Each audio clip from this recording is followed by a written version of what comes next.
रामकृष्ण हरी. आज आपण माझ्या परिघात सेवा समूहाच्या वतीनं आपल्याच गावातील शेतकरी भागवत वसंत सोनलकर यांच्या घरी त्यांच्या मुलांनी जी कर्तबगारी केली त्या कर्तबगारीचा आपण जय जयकार करण्यासाठी या ठिकाणी किंवा त्यांना हार्दिक हार्दिक शुभेच्छा देण्यासाठी या ठिकाणी आपण आलो. त्यांचा जय जयकार करतो आपण वडाचे झाड लावून. आजचं वडाच्या झाडाचा क्रमांक 464 नंबर आहे. अगदी भागवतदादा यांनी अपार कष्ट केलं आणि भागवतदादाचा मुलगा हा आत्ता आपण जो सत्कार करतोय विनायक भागवत सोनलकर यांनी दुय्यम निबंधक या क्षेत्रामध्ये अगदी महाराष्ट्रात 4था क्रमांक पटकावला. आणि त्यानंतर की ज्याप्रमाणे चिखलामध्ये कमळ फुलतं त्याप्रमाणे विनायकने या ठिकाणी कमळ फुलवलं आहे.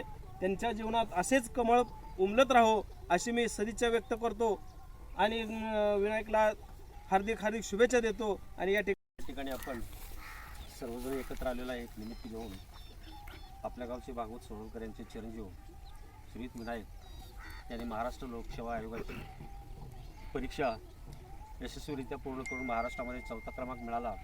त्याबद्दल त्याचा सत्कार आणि शुभेच्छा देण्यासाठी आपण एकत्र आलेलो आहोत. चिरंजीव विनायकच्या भावी जीवनामध्ये असेच यश लाभो अशी या ठिकाणी शुभेच्छा देऊन माझे 2 शब्द संपवतो. नमस्कार.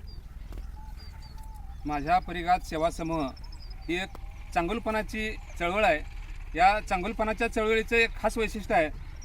आपण कोणाचा वाढदिवस असू द्या किंवा विनायकसारख्या मित्रानं दैदीप्यमान यश मिळवलं असेल अशा ठिकाणी जातो आणि त्याला शाल श्रीफळ फेटा न देता वृक्ष लावून त्या व्यक्तीचा सन्मान करतो. माझ्या परिघात सेवा समूहाच्या वतीनं आज विनायकला मी MPSCच्या परीक्षेमध्ये दैदीप्यमान यश मिळवल्याबद्दल खूप खूप शुभेच्छा देतो. आपल्या मातृभाषेमध्ये मराठीमध्ये एक संतवचन आहे, शुद्ध बीजापोटी फळे उमटतील रसाळ गोमटी. विनायकच्या कुटुंबाची पार्श्वभूमी जर बघितली तर भागवतदादा अतिशय कष्टाळू व्यक्तिमत्व. त्यांनी अपार कष्ट करून आपल्या मुलांना चांगलं शिक्षण दिलं, शिवाय चांगले संस्कारसुद्धा दिलेत. महत्त्वाचं विनायकरावचे आजोबा जनसेवक वसंतांनाची ख्यातीसुद्धा या पंचकृषीमध्ये फार मोठी आहे. आज ही जुनी लोक म्हणतात वसंतांनासारखा व्यक्ती या गावात होणे पुन्हा नाही. आज वसंतांना जिथे असतील त्यांची छातीसुद्धा अभिमानानं निश्चितपणे भरून येईल की आपल्या नातवानं एवढं मोठं दैदीप्यमान यश मिळवलं.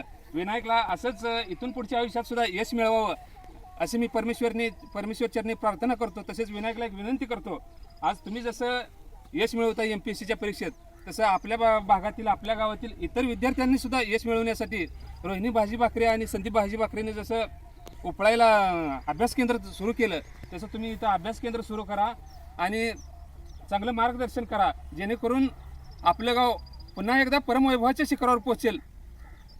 एवढं बोलून मी थांबतो. धन्यवाद.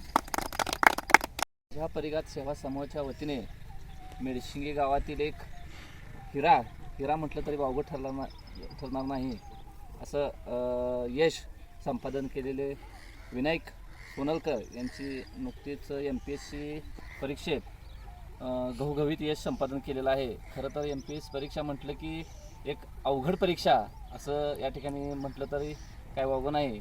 त्यातच या अशा अवघड परीक्षेत महाराष्ट्रामध्ये 4थ्या क्रमांकावर हे यश संपादन केलेलं आहे. खरंच ही खूप मेडशिंगीकरांसाठी खूप अभिमानाची गोष्ट आहे की अशा या खेडोपाड्या गावातून सुद्धा की असे हिरे या ठिकाणी जन्माला येतात.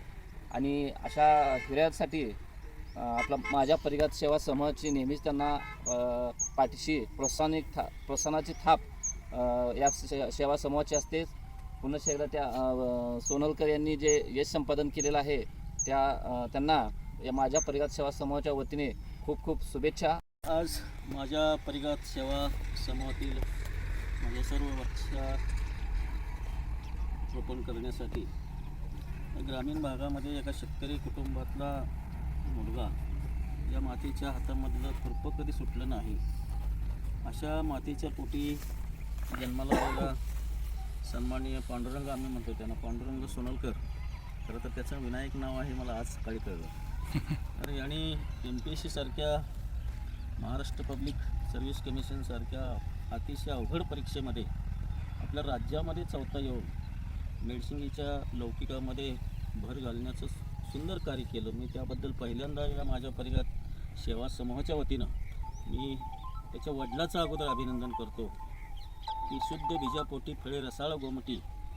कुणाच्या पोटी जन्माला यावं हे आपल्या हातात नाही, कुणाच्या चेहऱ्याचा रंग कसा असावा हेही आपल्या हातात नाही, परंतु जन्माला आल्यानंतर माणूस कर्तृत्वानं किती मोठा होऊ शकतो याचं मूर्तिमंत उदाहरण म्हणजे परवाच्या MPSC परीक्षेमध्ये सहाय्यक निबंधक म्हणून ज्यांनी परीक्षा उत्तीर्ण करून दाखवली अशा पांडुरंग सोनलकरांचं, त्यांच्या कुटुंबाचं, परिवाराचं मी मनापासून या परीक्षा सेवा समूहाच्या वतीनं अतिशय अभिनंदन करतो, कौतुक करतो. खरोखर रस्त्यावर फिरणाऱ्या तरुणांसमोर मेडशिंगीमध्ये घालून दिलेला एक मूर्तिमंत आदर्श म्हणजे सहाय्यक निबंधक म्हणून सध्या परीक्षा उत्तीर्ण झालेले ते आमचे पांडुरंग सोनलकर आहेत. त्यांच्या कौतुकाच्या प्रित्यर्थ आज त्यांच्यासाठी या माझ्या परिघात सेवा समूहानं अतिशय चांगलं त्यांनी या परिसरामध्ये मला नेहमीच त्यांचा अभिमान वाटतो. मी जिथं जिथं बाहेर जातो तरुणांनी काय करायला पाहिजे तर पुढच्या कित्येक पिढ्यांसमोर आदर्श घालून देण्यासाठी त्यांनी अशा प्रकारचा जो उपक्रम राबवला आहे त्यात माझ्या परिघात सेवा समूहातील सर्वच माझ्या कार्यकर्ते बंधूंचं मी मनापासून कौतुक करतो. त्यांच्या हातून अशाच प्रकारचं चांगलं कार्य होत राहो. या कार्यातून प्रेरणा घेऊन असे हजारो तरुण पुढे यावेत आणि बघता बघता मेडशिंगी एक पर्यावरणप्रेमी, जसं आज उपळाई गाव हे अधिकाऱ्यांचं गाव म्हणून ओळखलं जातं तसं एक दिवस आम्ही हयात असो किंवा नसो पण मला असं वाटतं की माझ्या नातवाने तरी बघावं की मेडशिंग गावाची ओळख हे झाडांचं गाव म्हणून ओळखलं जावं एवढीच अपेक्षा या निमित्तानं व्यक्त करतो. आणि पुन्हा एकदा या सोनलकर परिवाराचं मी मनापासून कौतुक करतो, अभिनंदन करतो आणि त्याला शुभेच्छा देतो. धन्यवाद. तयाची या किंवा कुळी कन्यापुत्र होती जे सात्विक तयाचा हारिक वाटे देवा या दोन्ही उक्तींना सार्थपणे या उक्तीच्या कुटुंबाला बसतील असे कुटुंब आपल्या हिता धन्य, आपल्या हित जो असे जागता, जो आपल्या हिताला धन्य जागता आहे अशा मुलाला जन्म देणारे मातापिता धन्य असतात. असे धन्य मातापितांच्या सहवासात आज याचा आनंद आहे. आणि त्यांच्या कुळामध्ये असे सात्विक कन्या पुत्र निर्माण झाले की पुत्र व्हावा ऐसा गुंडा ज्याचा तिन्ही लोकी झेंडा, आणि तिन्ही लोकांमध्ये ज्याने झेंडा लावा असं कुळामध्ये आपला पुत्र निर्माण व्हावा याचा अभिमान कुटुंबाला असतो. किंवा कन्या तरी ऐशी देई जैसी मीरा मुक्ताबाई. आपल्याकडं संस्कारिक कुळामध्ये मुलींना सुद्धा आपण मोठ्या पदावर नेऊ शकतो असं संतांनी पण आपल्याला सांगितलेलं आहे. आणि या उक्तीला सार्थपणे ठरणारे हे कुटुंब तुमच्या या कुटुंबाच्या या आज अधिकारी आहेत तर अजून आपल्यासाठी ते एक मुलगा असल्यासारखं वाटत आहेत, पण मोठे अधिकारी आहेत. भविष्यात तुम्हाला आम्ही आवजाऊ कधी भेटलो आम्ही आवजाऊ बोलू, परंतु आज एक तुम्ही आमच्यापुढे एक लहान मुलगा आहे म्हणून तुम्हाला आम्ही खूप आशीर्वाद देतोय. तुमचं हे आयुष्य, तुमचं सगळं जीवन तुमच्या कुटुंबियांसाठी, आईवडिलांसाठी, तुमच्या नातेवाईकांसाठी, तुमच्या मित्रपरिवारासाठी, देशासाठी, समाजासाठी, धर्मासाठी तुम्ही काम करावं. परमेश्वराने तुम्हाला अनंत वाहूंचं बळ तुमच्या वाहूमध्ये द्यावं आणि तुम्ही जगाचं कल्याण करणारं काम तुमच्या हातून व्हावं अशी माझ्या परिघात सेवा समूहाच्या वतीनं मी तुम्हाला खूप खूप शुभेच्छा आणि खूप खूप आशीर्वाद देतो. धन्यवाद.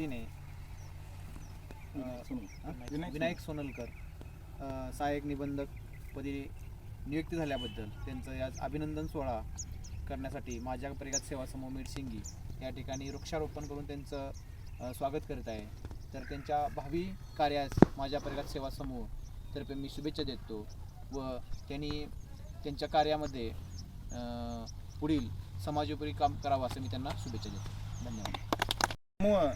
एका मेडशिंगीतील हर हुन्नरी व्यक्तिमत्वाचं इथं सत्कार करण्यासाठी उपस्थित राहिलेलं आहे. सर्वप्रथम आपल्या समूहातर्फे मी विनायकला त्याच्या या यशाबद्दल भरभरून शुभेच्छा देतो. आणि मला या ठिकाणी एक माझा विचार सांगू इच्छितो की सर्व या ठिकाणी मान्यवर आहेत आणि आजकाल असं झालं आहे की MPSC हा एक ट्रेंड झाला आहे. कोणीही कितीही सदन माणूस असला तर मुलगा काय करतोय तर MPSC करतोय, पण MPSC या नावाखाली AC मध्ये राहतोय. पुणे किंवा दिल्ली, UPSC असेल तर दिल्ली आणि MPSC असेल तर पुणे, कोल्हापूर असं जाऊन राहणे, आयस्पेश रूम करणे, AC मध्ये राहणे, चांगला क्लास लावणे, 2 लाख 3 लाख प्लसची फी भरणे इतपत असं पालकांची तयारी आहे. पालक अधिकारी आहेत, पालक नोकरदार आहेत, त्यांना वाटते माझा मुलगा अधिकारी व्हावं.